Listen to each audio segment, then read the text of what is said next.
So we know that obesity actually is one of the highest risk factors for most of the chronic diseases, hypertension, diabetes, and their complications, and cancers, believe it or not. Okay, so we also have seen like a 10% increase in obesity in our preschool children over a 6-year period. We know that 26% of our children are obese. 1 to 3 children in Grenada actually are overweight or obese. And then 52% of our adult population is overweight or obese. So you see a trend. If 26%, by the time you get an adult, your chances change twice. So we have to we have to approach this.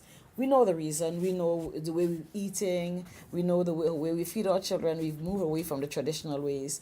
We know that there are other things like breastfeeding that really impacts on controlling. We know that our children are not as active as they used to be. At the end of the day, we'll have points that will help us to develop a national plan to combat the issues of obesity and prevent chronic disease. This should have happened on November 29th, but that was at the height of the strike.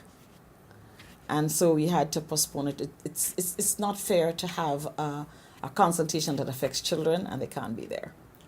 So we're hoping, the people who are invited, and if their parents out there and grandparents and retired teachers and people who think they can make a meaningful contribution, it's at the stadium, at the hospitality suite at a stadium at 8:30 to 3.